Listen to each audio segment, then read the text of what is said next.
Gen Z dan milenial tentunya istilah yang tidak asing bagi kita semua. Tapi tahu nggak sih di balik tingkah laku menyebalkan atau aneh yang sering dibahas di jagat media sosial, ternyata Gen Z dan milenial mempunyai potensi yang jarang dibahas. Apa saja potensinya dan apa dampaknya untuk Indonesia?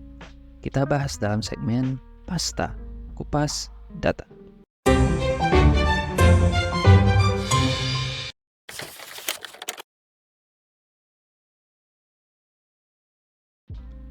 Di media sosial, kita tidak jarang mendengar stereotip yang disematkan pada Gen Z dan milenial.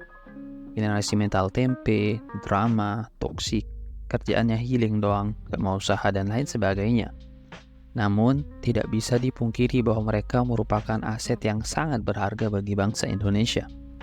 Sebelum lebih jauh lagi, coba kita kenali dulu definisi dari Gen Z dan milenial.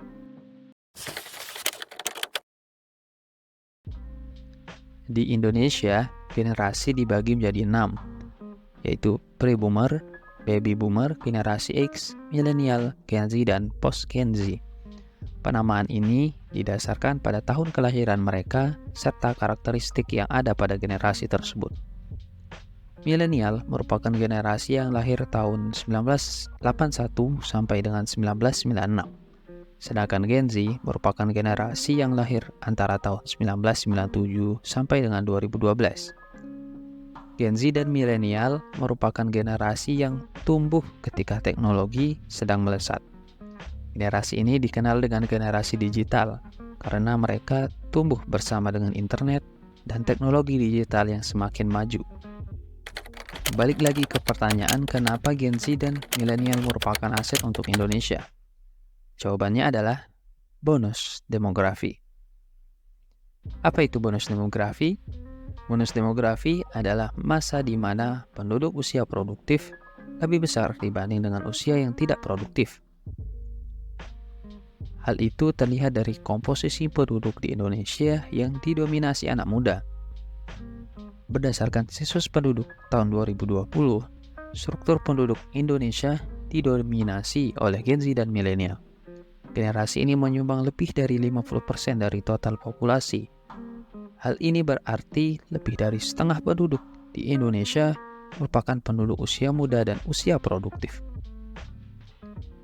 Bahkan pada tahun 2020 sampai dengan 2040, penduduk usia produktif diprediksi mencapai 64% dari total jumlah penduduk Indonesia.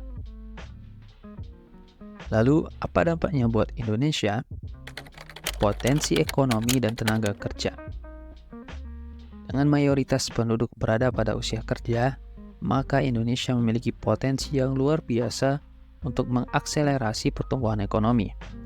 Bonus demografi bisa menjadi pendorong utama perkembangan, memberikan kesempatan bagi perekonomian kita untuk berkembang pesat.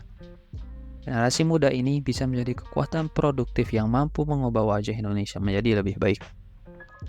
Dengan pertumbuhan jumlah penduduk usia produktif ini, kita memiliki kekuatan besar dalam pasar kerja. Ini bukan hanya tentang jumlah pekerjanya, melainkan juga tentang inovasi, kreativitas, dan daya beli yang akan meningkat. Dengan banyaknya tenaga kerja yang aktif, perusahaan memiliki akses ke sumber daya manusia yang potensial.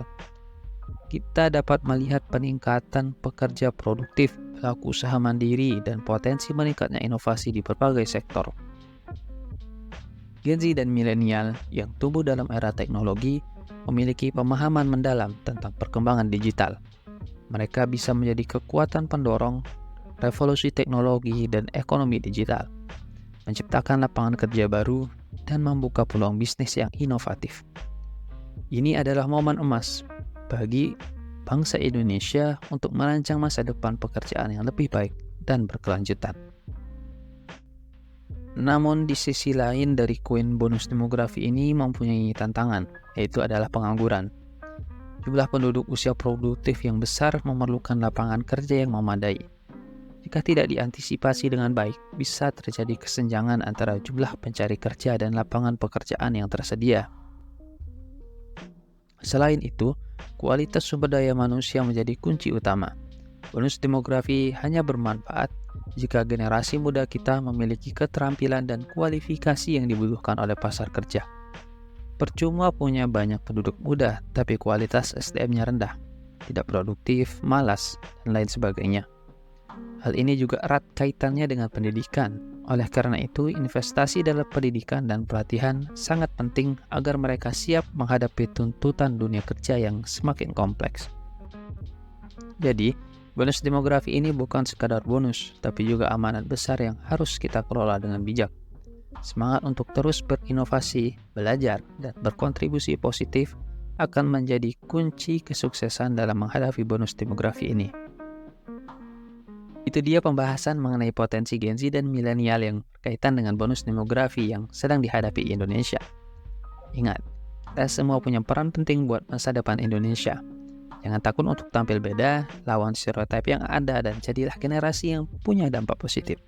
Semua tantangan bisa diatasi dengan semangat, kerja keras, dan terus berkembang. Jadi, teruslah menjadi pahlawan masa depan, karena dunia ini butuh keberanian dan inovasi dari kita semua. Gimana pendapat kalian? Tulis di kolom komentar ya. Jangan lupa subscribe dan share video ini.